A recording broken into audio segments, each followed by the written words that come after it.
His name may have faded from our collective memory, but George Marshall did as much as any other single person to advance the cause of freedom in the 20th century.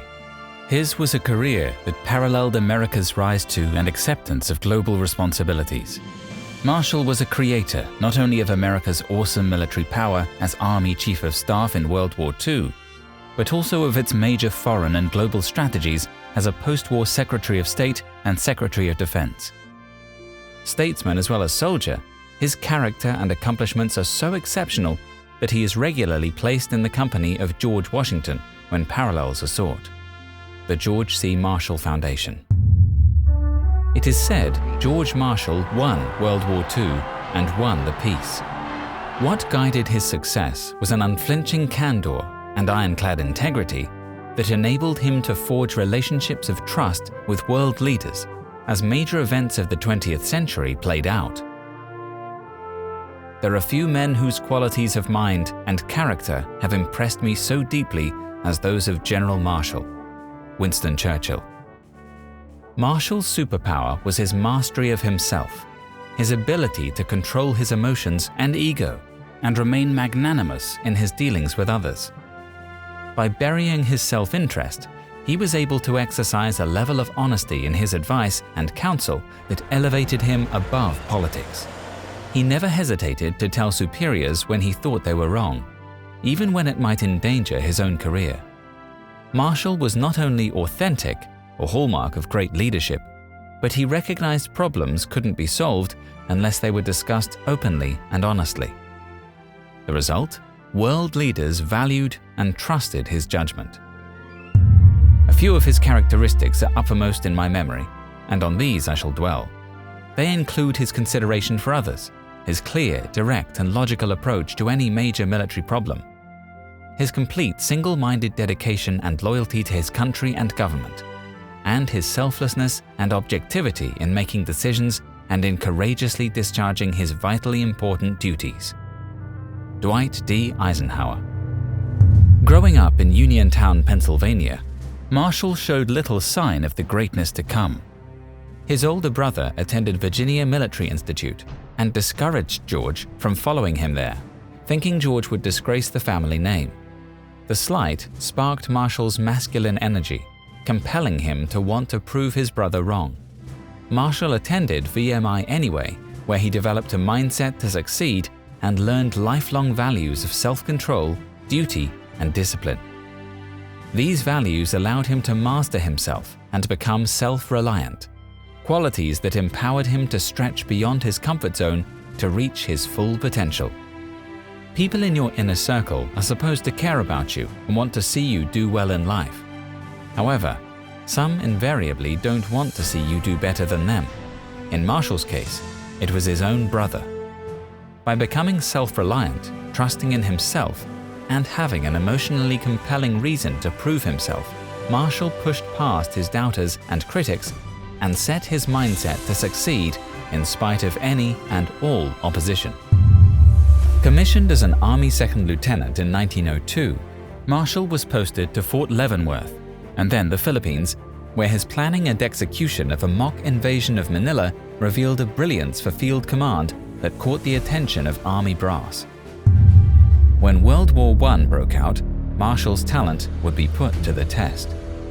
Austrian Archduke Franz Ferdinand was shot down by a Serbian patriot, and the greatest war the world had known exploded in Europe.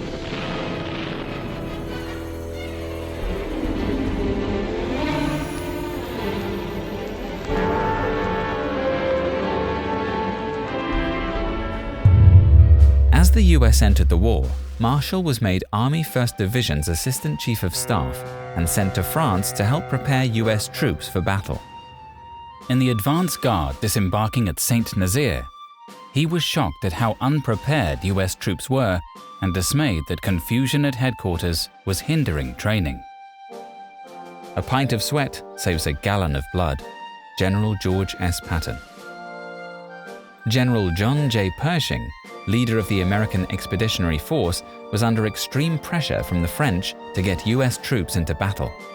While inspecting 1st Division's troops, he was frustrated at the slow progress and dressed down his subordinate officers.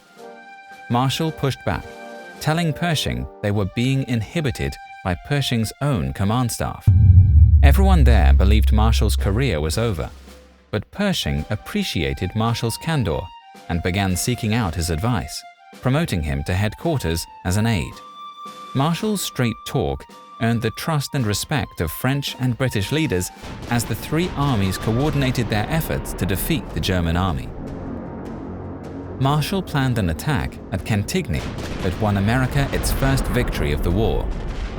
But his big achievement was planning the American offensive at Meuse-Argonne, a campaign to end the war by launching successive attacks on German lines and giving them no time to regroup. Marshall devised the battle plan in 24 hours, moving 200,000 French troops out of the front lines and replacing them with 600,000 American troops and 200 big guns in total secrecy. Pershing thought it was a fine piece of work. And the Great War came to an end. As architect of the Meuse-Argonne campaign that ultimately defeated Germany, Marshall ended the war with a reputation as a brilliant tactician and solid relationships with French and British military leaders, who appreciated his candor. Supreme Allied Commander Marshal Foch prophetically told Marshall, "We have cemented our ties of friendship, and if ever in the future we shall find it necessary to unfurl our banner, then we know we shall continue as brothers in arms." In 1919, Pershing became US Army Chief of Staff and made Marshall his chief aide. Pershing knew it was an asset to have a man like Marshall as a feedback loop, someone who would never be a yes man and always give him unfiltered counsel. Throughout the 1920s, Pershing and Marshall led the effort to convince America of the need for a strong defense as the army shrank to 120,000 men. Marshall did a 3-year tour of duty in China, gaining knowledge of the country and its politics that would be useful in future assignments. But his most impactful job was commanding the Army Infantry Officer Training School at Fort Benning, Georgia, where he redesigned the curriculum to focus on tank and air support and small unit tactics, and to advance officers who showed ingenuity and experimentation. Marshall's program would produce the backbone of the Army's combat leadership in World War II, including Eisenhower, Patton, Mark Clark, and Omar Bradley. As indispensable today as throughout all military history, the infantryman is the nucleus around which any army must be built. But the effectiveness of the foot soldier has been greatly increased by new and improved weapons and by new techniques in the use of old ones.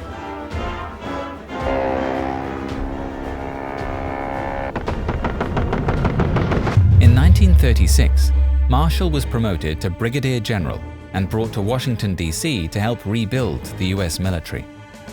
A storm was brewing across the Atlantic as fascists rose to power and began showing their true intentions.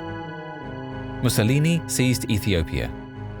Hitler barged into Czechoslovakia, and Japan rampaged across China. Marshall made the case to President Roosevelt for a larger army. Impressed by Marshall, Roosevelt summoned him to the White House, telling him, "General Marshall, I have it in my mind to choose you as the next Chief of Staff of the U.S. Army. What do you think of that?" Marshall responded, "Nothing, except to remind you that I have the habit of saying exactly what I think. Is that all right?" Marshall assumed his duties on the day Hitler invaded Poland. He would have his work cut out for him. At the time, the U.S. Army could only field 4 divisions, while the Nazis had over 100 divisions, and the Japanese more than 40. Marshall's first challenge was to convince Congress to pass a mandatory military draft at a time when the country was at peace. Driven by opposition to the president and America First isolationism, the majority of the country wanted to stay out of the war. As Nazi Germany overwhelmed France, Marshall knew dramatic measures were needed to build up manpower, infrastructure, and equipment. Marshall cornered Roosevelt and told him straight up, "You have got to do something, and you've got to do it today."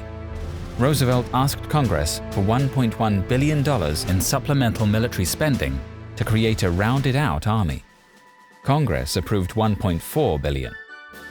Arguing for a peacetime draft, Marshall told Congress that having an army of citizen soldiers was the best way to avoid being drawn into the war and being able to preserve the American way of life. Because Marshall was seen as apolitical and had a reputation for honesty, Congress put partisanship aside and approved the peacetime draft. Congress passed the Selective Service Act. For the first time in our history, we began mobilizing an army while still at peace. Marshall increased the army from 170,000 to over 1.5 million men by mid-1941. Now he had to save it. The draft bill provided only a one-year horizon on service. After 1 year, the soldiers would be released from duty. In Europe, the war had worsened as the British Army narrowly escaped extermination on the beaches of Dunkirk. Of the Royal Navy and the protection of the Royal Air Force, more than 300,000 Allied troops, who had already been counted lost, were safely evacuated.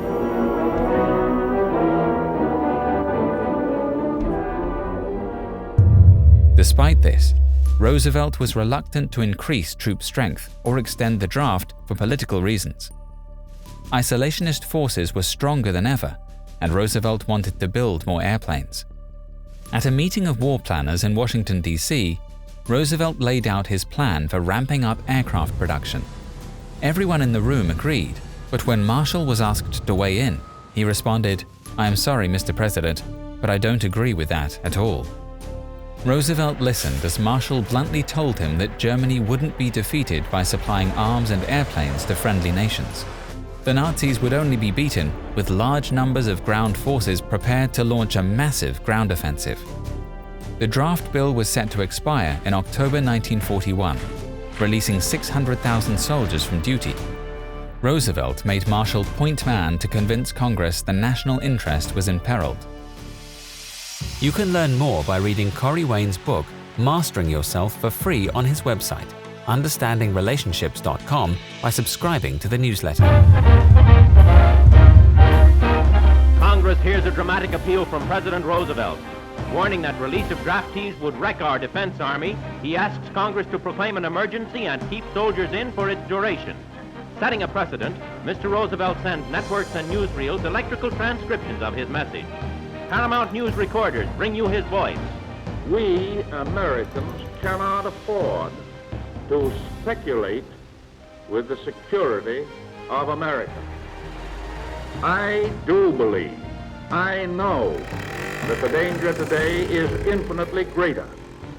I do believe, I know that in all truth, we are in the midst of a national emergency.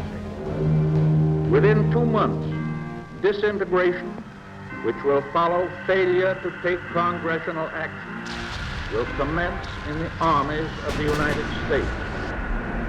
Time counts.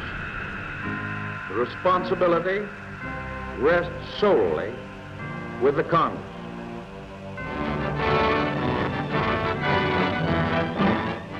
The purpose of these recommendations were not to establish an AEF, nor to plunge us into war. The declaration of a national emergency does not imply that all of the selectees will be kept in the service beyond a year. Specifically, we wish to release the older men, those 28 years old and over, on the completion of their 12 months, and even earlier. The Western Hemisphere alone enjoys a state of peace. We must do our best to keep it so, but this cannot be done by foolish disregard of the seriousness of the situation. Marshall made the case, but the votes weren't there. For many in Congress, it was immoral to back out of service terms guaranteed to the draftees, and it would be political suicide during an election year. Marshall called a special meeting of Republican congressmen and made a personal appeal. Congress ended up passing the bill by a margin of 1 vote. Without Marshall's direct appeal, the bill almost certainly would have failed, and the U.S. Army disbanded on the eve of Pearl Harbor. Then in December, America's role in World War II was suddenly crystallized by the Japanese.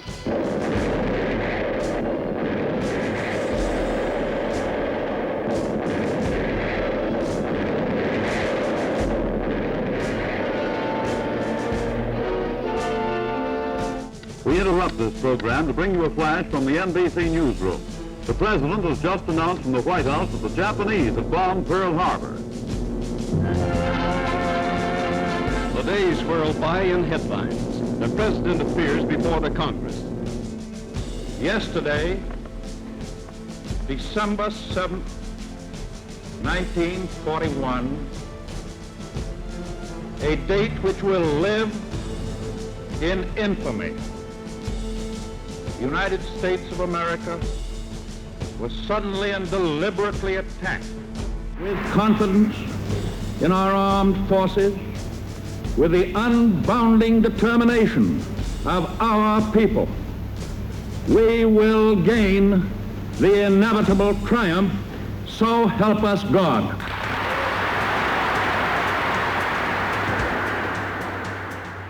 After Pearl Harbor, isolationist sentiment in America collapsed as Japan and Germany both declared war on the US. The Japanese quickly seized the Philippines and Singapore, while General Rommel's German Afrika Korps swept across North Africa and the bulk of the Nazi army waged war on the Soviet Union. Marshall now had the support of the country as he mobilized the nation to build the greatest war machine the world had ever seen and set about devising a winning strategy. The future of the free world now rested on his shoulders more than any other person. I think it would be reasonable to hope that the end of 1942 will see us quite definitely in a better position than we are now. On the home front, Marshall harnessed the nation's industry to produce weapons and war supplies. In Hollywood, he met with movie director Frank Capra, commissioning a series of documentary films to make sure America's soldiers understood why they were fighting, and he enlisted movie stars to help sell war bonds.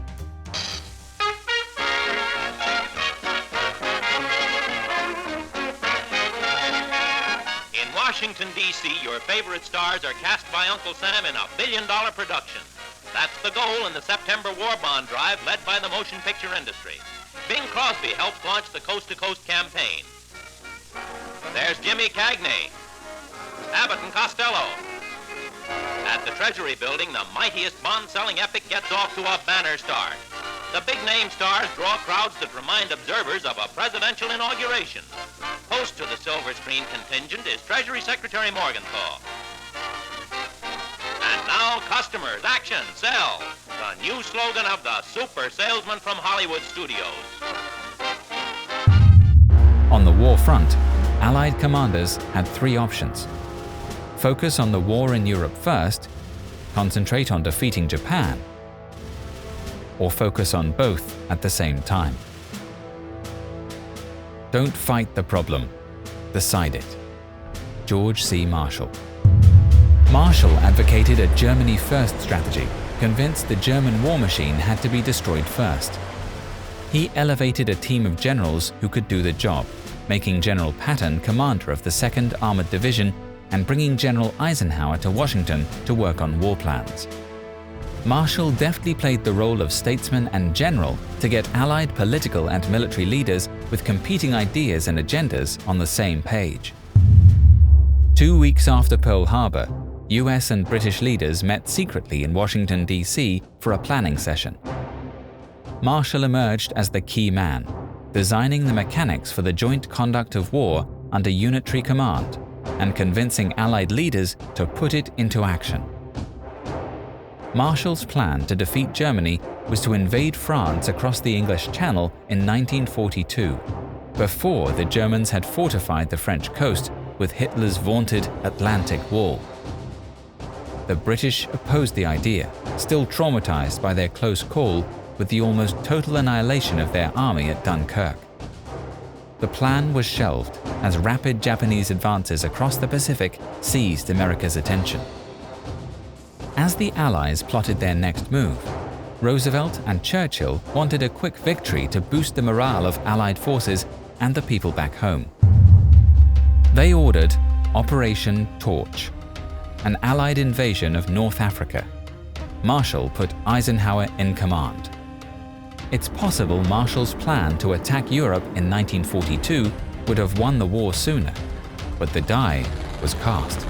Operation Torch launched on November 8, 1942, with Allied forces invading French Morocco and Algeria. Over the next 7 months, Allied troops swept the collaborationist French and German forces out of North Africa and delivered the Allies their first substantial victory. The key strategy meeting came in May 1943 in Washington, D.C. Allied leaders were split on what to do in Europe. Marshall continued arguing for an invasion of France. Churchill wanted to take Greece first and attack Europe from the south. Marshall kept pushing, finally convincing Roosevelt and Churchill to set a May 1944 date for Operation Overlord, an amphibious invasion of Normandy, France. As Allied leaders met again in Cairo, Egypt in November 1943 to plot the war in Asia, the question remained: who would command Overlord, Marshall or Eisenhower? Churchill and Stalin thought command should go to Marshall as the plan's architect and chief proponent. Though everyone assumed Marshall wanted the command, there's no record of him ever saying so. When the time came for Roosevelt to make the decision, he put it on Marshall, asking him what he wanted. The command was Marshall's for the taking, something he almost certainly coveted for himself. Instead, he buried his self-interest, telling Roosevelt to feel free to act in whatever way he felt was best for the country. Marshall recognized Roosevelt was under extreme pressure as a wartime leader and needed to be in a relaxed state of mind to make his best decisions.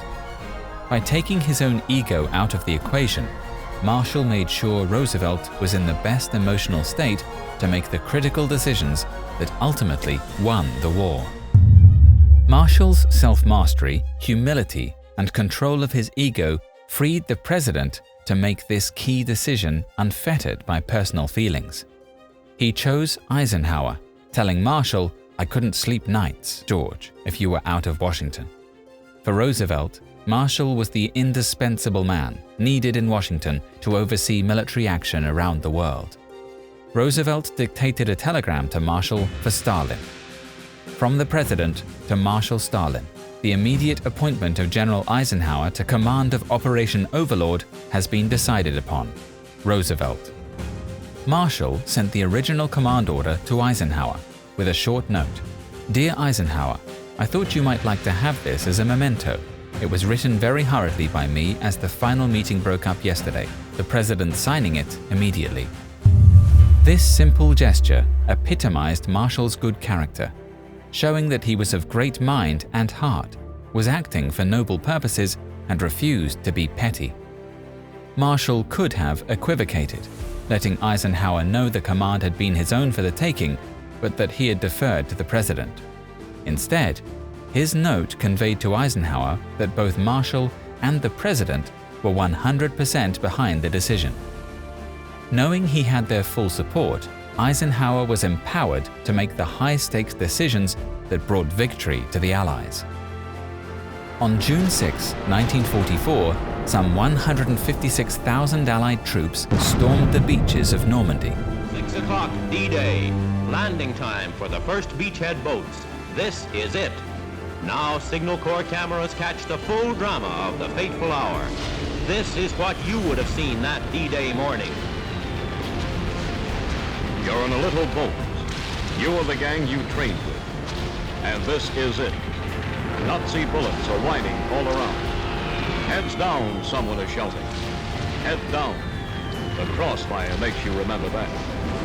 You're groggy, seasick, all the way over. In just seconds, you'll be in. The door will be open, and it's onto the beach. And may the bullets miss you. Here it comes.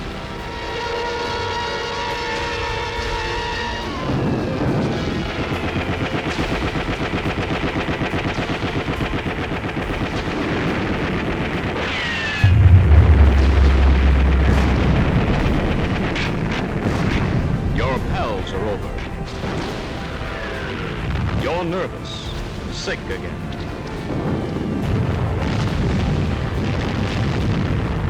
And someone pats your back. Then run.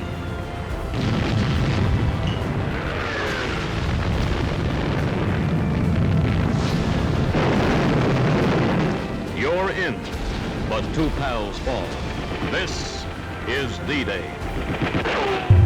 When the smoke cleared, Overlord was a success, with Allied forces establishing multiple beachheads on the French coast. Eisenhower would receive all the glory and fame for the Allied victory on D-Day, but everyone knew Marshall had directed behind the scenes. He is the true organizer of victory, Winston Churchill in a telegram to Washington, D.C., 1945. As Allied forces fought through the Battle of the Bulge and closed in on Berlin, Germany's defeat became inevitable. And in the spring of 1945, the jaws of a giant vice clamped down on the German capital. On the Western Front, it was the Allies.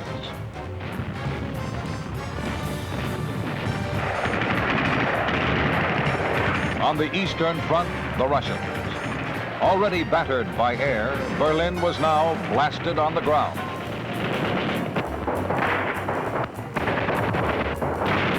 By May 8, 1945, Soviet forces had seized Berlin. Hitler was dead and Germany had surrendered. Yesterday morning at 2:41 a.m.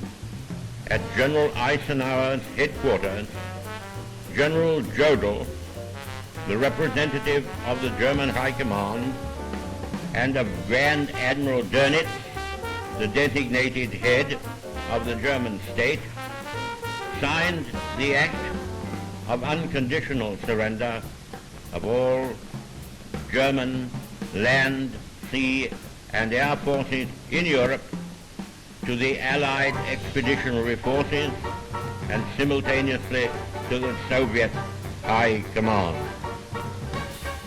Hostilities will end officially at 1 minute after midnight tonight, Tuesday, the 8th of May. We may allow ourselves a brief period of rejoicing. Today is Victory in Europe Day.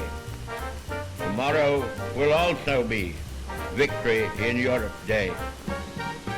She has inflicted upon Great Britain, the United States and other countries, and her detestable cruelties call for justice and retribution. We must now devote all our strength and resources to the completion of our tasks, both at home and abroad.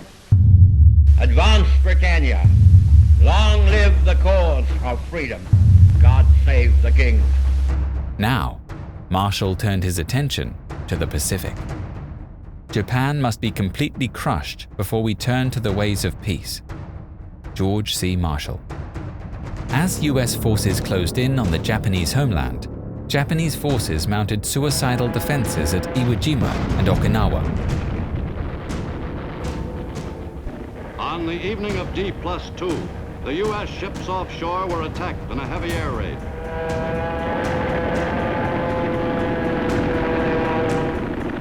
The gunners scored hits on some of the Japanese suicide planes. In the furious 3-hour-long battle, the U.S. lost one carrier and had another damaged. 15 of the kamikazes were knocked down.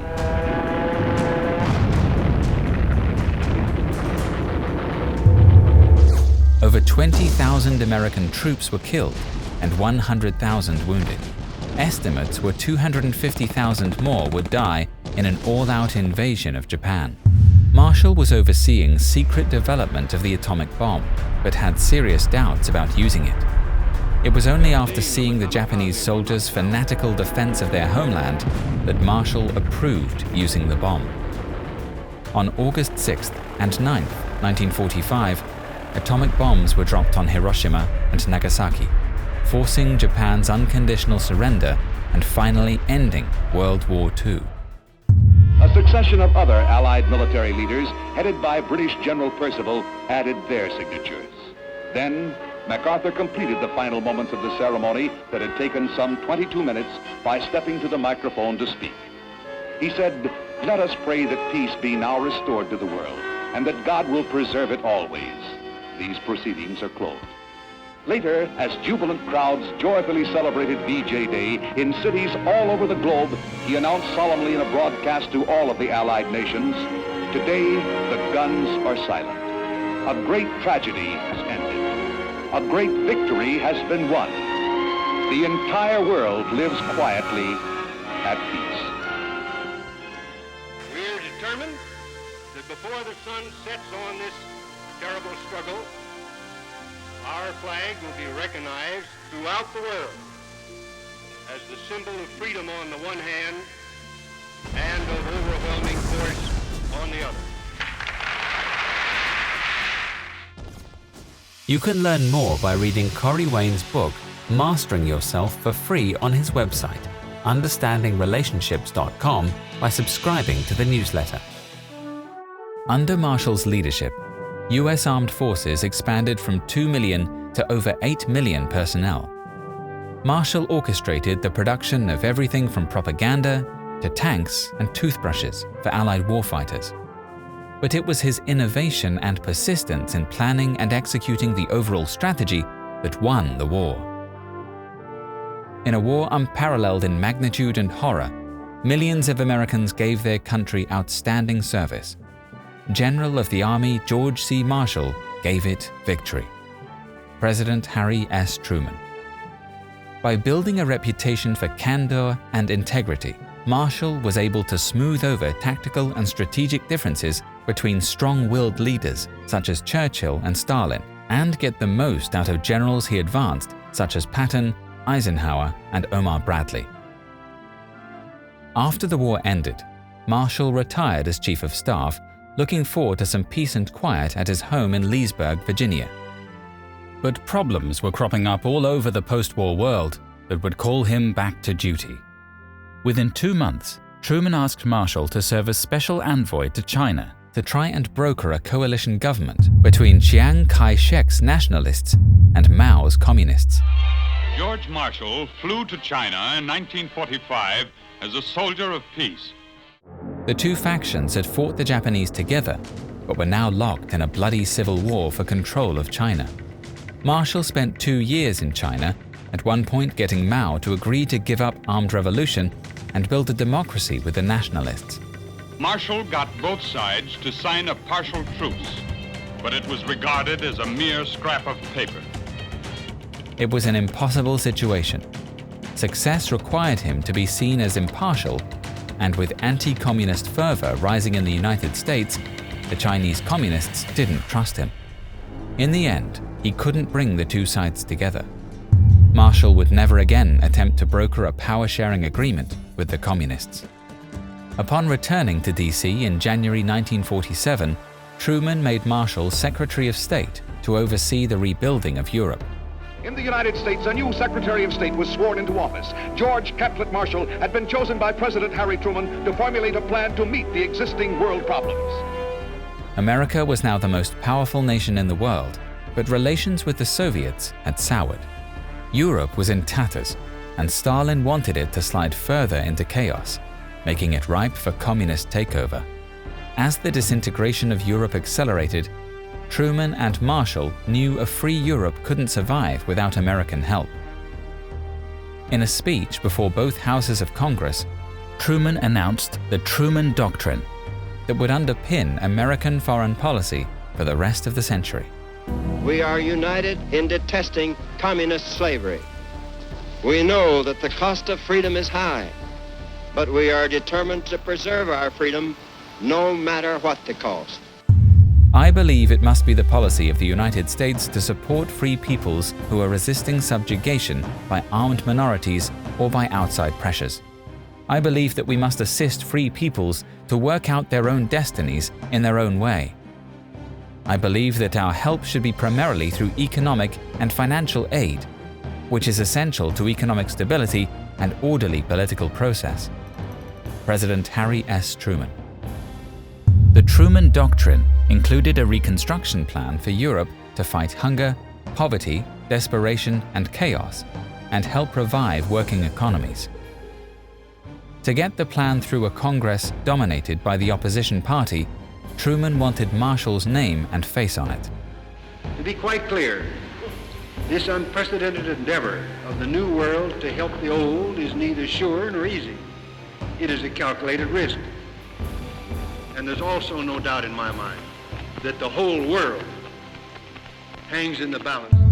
In a speech at Harvard, Marshall laid out what would be known as the Marshall Plan, a loan program to help rebuild Europe.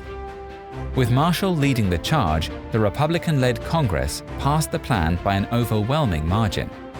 Marshall was able to depoliticize the issue and help Congress see the big picture, the long-range benefits of containing the communists and being repaid by future trade with a free Europe. Our policy is directed not against any country or doctrine, but against hunger, poverty, desperation, and chaos. Its purpose should be the revival of a working economy in the world so as to permit the emergence of political and social conditions in which free institutions can exist. George C. Marshall. When European nations met to consider the Marshall Plan, the Eastern European communist nations all refused on Stalin's order, claiming it was imperialism. It was clear Stalin and the communists were acting in bad faith. As the Marshall Plan was implemented in the nations of Western Europe, it marked the real beginning of the Cold War split between the communist and the free world.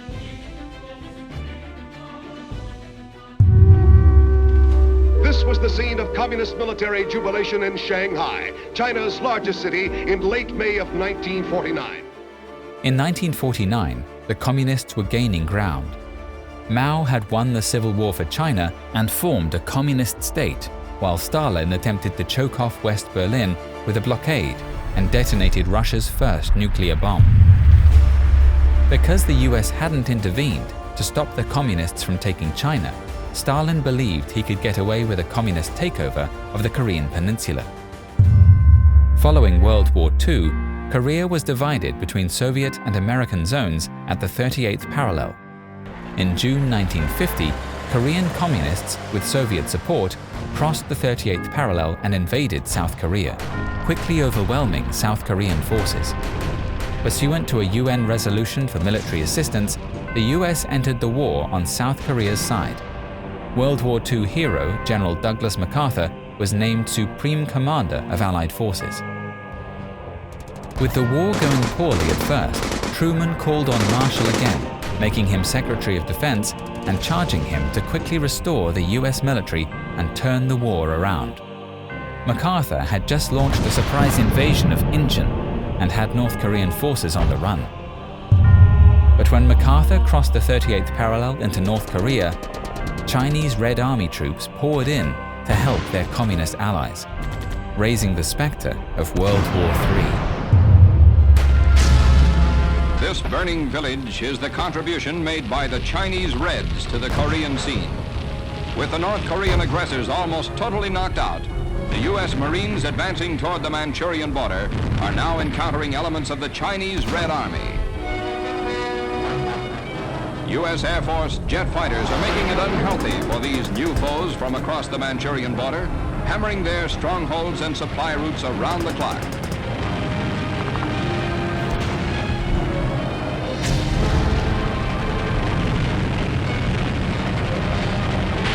A train from Manchuria is caught by the ranging air fighters.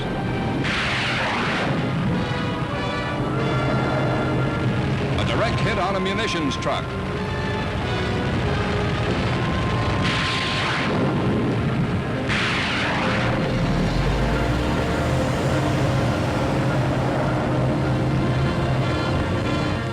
Practically the entire North Korean army is in camps like this. The natural accompaniments of war, poverty, dirt, disease, and the lice that feed on it present a sanitary problem to the UN camp supervisors. DDT is not a Russian invention.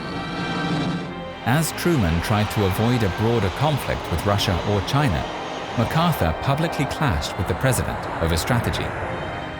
MacArthur wanted to take the war to China, claiming that failure to do so was damaging the morale of his troops. Marshall was caught in the middle, dealing with a popular general who had just orchestrated an incredible turnaround, but was threatening to widen the war and undermining the authority of the commander-in-chief. When a general complains of the morale of his troops, the time has come to look at his own. George C. Marshall. Marshall convened a meeting of the Joint Chiefs of Staff recommending to Truman that MacArthur be relieved of command. Truman fired MacArthur in April of 1951, causing a political firestorm back home. At the White House, the administration, represented by the President, is seriously concerned. Mr. Truman speaks to the nation, outlining the reasons for his action regarding world policy.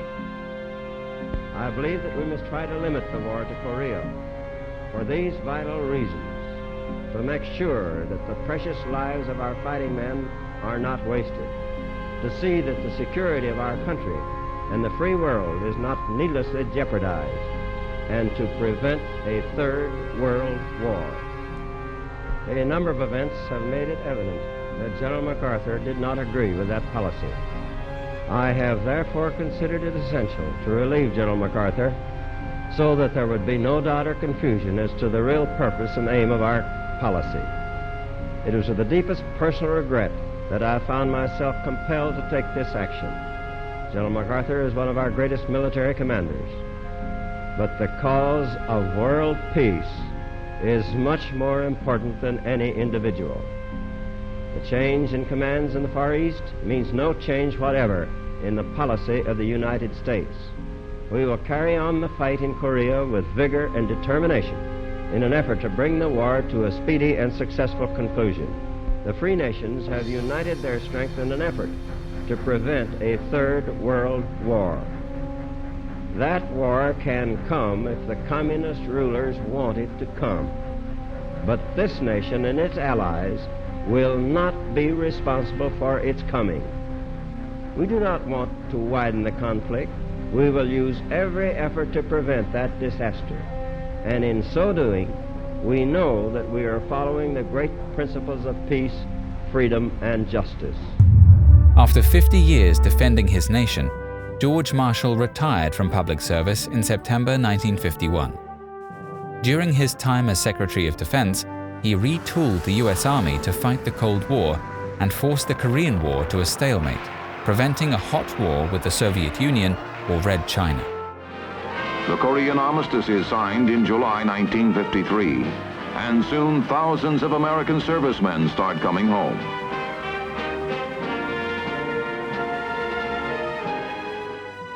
The only way human beings can win a war is to prevent it. George C. Marshall. Wars can be prevented just as surely as they can be provoked, and we who fail to prevent them must share the guilt for the dead. General Omar Bradley. Marshall had done his best to stem the tide of communism, but he couldn't make peace with Stalin or Mao. Unlike Marshall, neither communist leader exhibited any candor or integrity in their dealings with the West, and both routinely lied about their global intentions. In retrospect, it was an impossible task considering their quest for world domination. Marshall would be awarded the Nobel Peace Prize in December 1953 for his efforts to rebuild Europe and win the peace.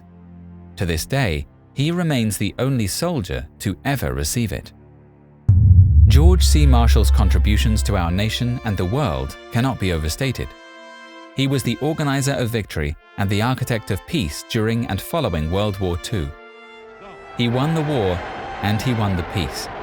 His characteristics of honesty, integrity, and selfless service stand as shining examples for those who study the past and for those generations who will learn about him in the future.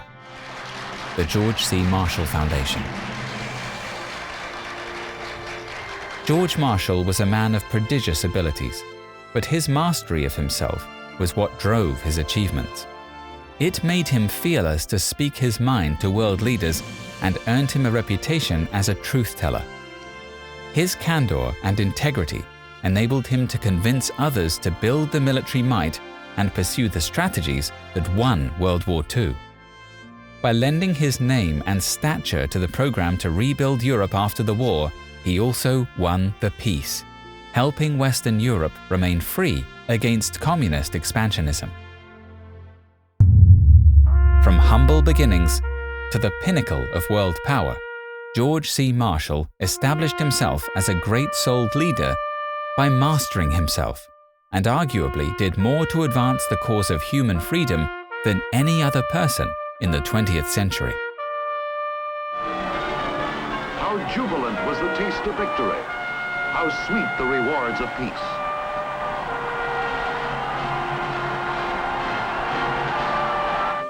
General Marshall sends the word, well done. Men can do a great deal with very little if they have high morale and determination. George C. Marshall.